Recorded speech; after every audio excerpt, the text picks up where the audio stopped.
mo mata dayon maghikay na dayon maadto dito na. Oktubre 21, 2024, sayo nga mimata si Ginang Emiliana Senas, 67 anyos ug taga Purok 1 Barangay Ilitapan, aron maghikay ug mangandam. Sayo siyang mulakaw aron mopili sa mga opisyal sa mga senior citizens sa ilang barangay nga maoy mo representar kaniya ug sa iyang mga kauban. Sa ikaduhang higayon, gischedule sa mga lolo ug lola sa Barangay Ilitapan ang election alang sa senior citizen officers. Samtang nagtapok silang mga senior citizens, gipangutana sila ni Ginoong Dennis S. Vergara, bana silang kapitan nga si Ginang Nieva G. Vergara kung asa sila paingon. Hulat-hulat pa pud mi ana din naabot ang mga kuan kanang CSWD. Then ingon to yang bana ni kuan ba nga asa man na sila nga na si ang kuan katong mga ang yambana Isang bana sa kapitan then ningon ang kuan nga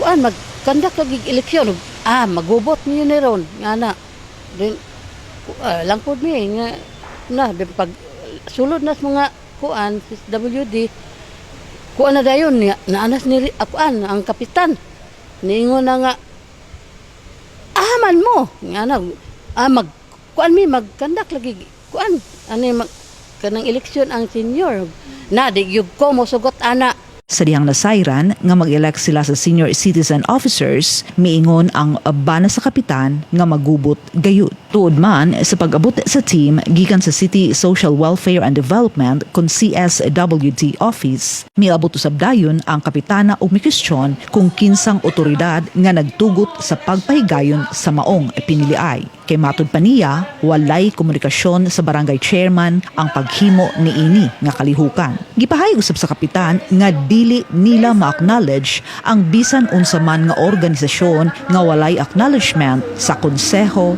sa barangay Litapan.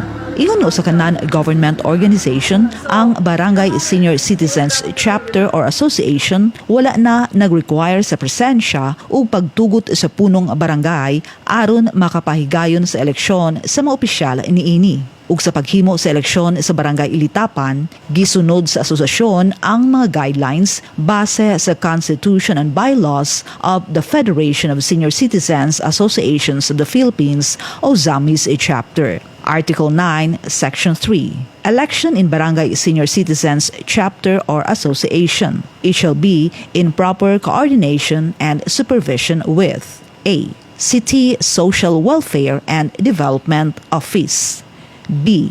Office of Senior Citizens Affairs and letter C. Federation of Senior Citizens Association of the Philippines or FSCAP o ZAMIS City Chapter. Sa pagsunod niini nga mga guidelines, pagahimuon sa mga senior citizens ang pagpili sa ilang mga opisyal uban ang presensya sa mga representante sa CSWD ug Office of the Senior Citizens Affairs kon OSCA aron pag-facilitate sa election ug ang Federation of Senior Citizens Association of the Philippines kon FSCAP sa pagpamatuod nga gipahigayon ang eleksyon subay sa Constitution ug mga balaod sa establisyar nga local senior citizens organization. Kini nga balidong mga basihan sa Barangay Litapan Senior Citizens Association wala giila o girespeto sa ilang punong barangay rason sa paningkamot niini nga dili mapadayon ug mababagan ang maong kalihukan sa ikaduha na nga higayon.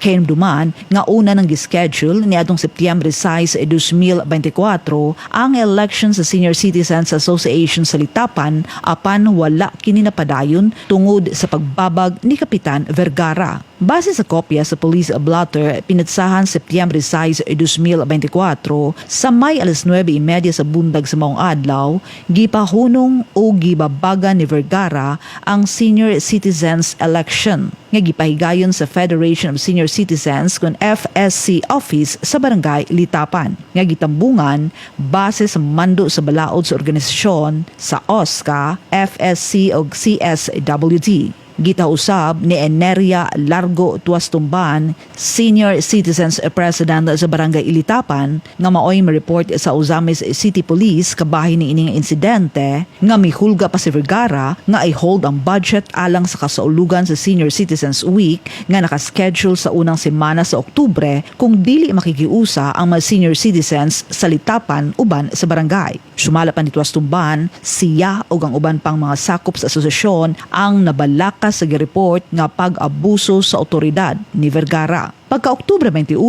si kaduhang higayon, base sa police records, misumbong na usab si Ginang Tuastumban, Senior Citizens President, sa gihimo na usab nga pagpahunong o pagbabag ni Kapitan Vergara sa election officers alang sa mga senior citizens, taliwala sa nakuha sa asosasyon nga permit igikan sa buhatan ni Ozames City Mayor Attorney Henry Indy Waminal Jr. Una pang pagpahigayon sa pinilaay ug ang presensya sa OSCA, FSC ug CSWD. Base sa report, gipahayag ni Vergara nga kinahanglan nga mokuha og permit igikan sa iyang buhatan una mohimo niini. Tungod sa kabalaka sa giingon nga pag-abuso sa gahom sa punong barangay, ang mga senior citizens sa Barangay Ilitapan miadto sa Barangay Tabid diin gipahigayon ang election nga gisaksihan ni Ginang Vilma Grampon Bakang, head sa Senior Citizens Center sa Ozames City. So sa kasulat ipinadsahan Oktubre 21,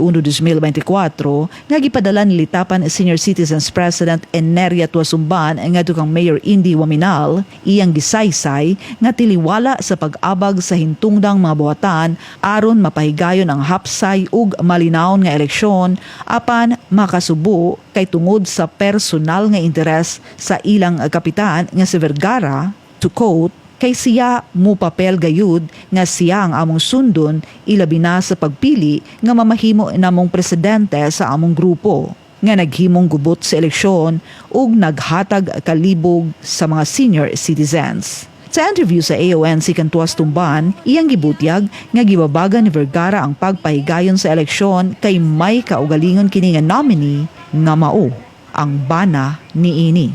Atong September 6, nagpa-eleksyon nung tako kay mao may mandatory nga mag-eleksyon gyud, wala ko nagdahom gibabagan. Ang kapitan namo gipanghakot niya ang mga tao kay naa siya iyahang ginomine nga iyahang bana. Gitugan usab ni Ginang Emiliana Senas nga ang gihimo nga pagsamok-samok sa ilang kapitana sa eleksyon sa mga senior citizens mihatag kahadlok ug kabalaka kanila. Giangko niya nga misakit ang iyang dughan ug dili masabot ang iyang gibati tungod sa kahasol. O nahasol lagi mi nga anong maning di naman gyud ni magmusugot tiniba nga kuan.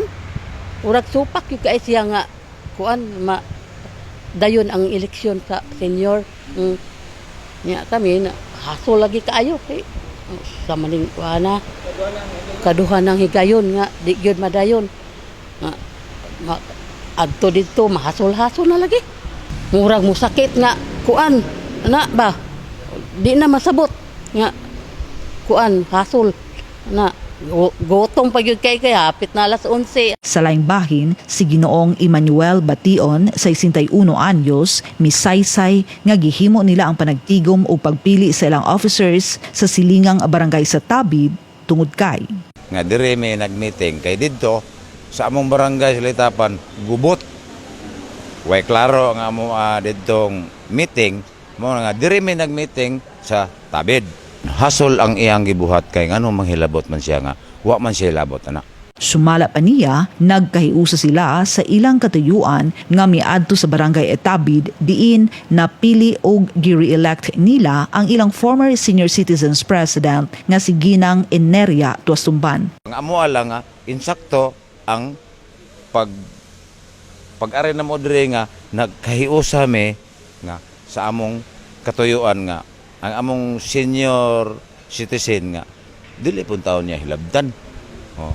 Ang iya nga parte ngano apil-apil man siya ana nga wa man siya katungod ana nga manghilabot sa mga senior nga nagpili og presidente.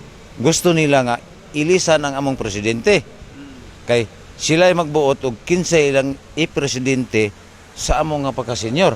Oh. Nya karon wala man na matuman niya, murang ang among presidente nagpabilin nga amo gyapon sa presidente. Senior ya, tas tumban.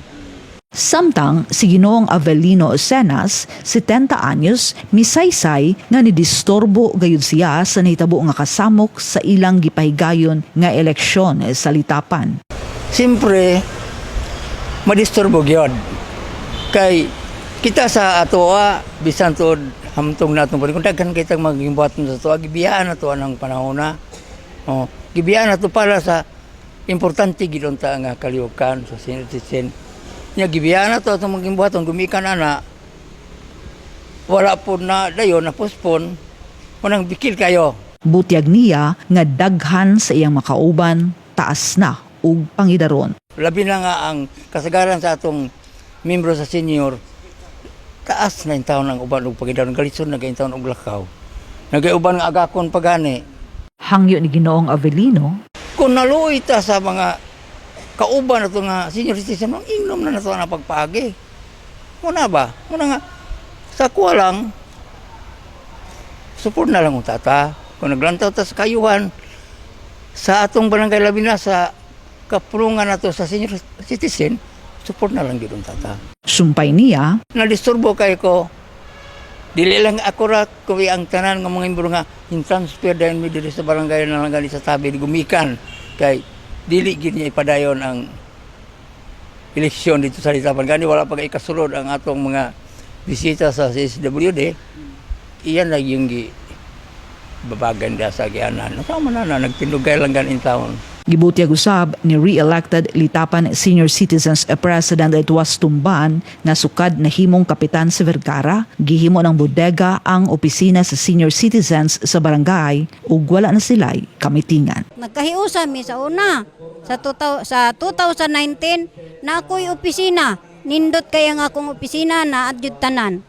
Sa pagkakaroon nga nahimo na siyang kapitan, gihimong budiga ang among opisina. Gihimong budiga, wala na mi kamitingan. Wala na mi kamitingan, adto na lang mi itong silong sa barangay hall. Daghan siya istorya nga, dili siya gusto nga manginlabot ang mga taga-syudad. Kaya wa kuno'y labot kay iyan ang barangay.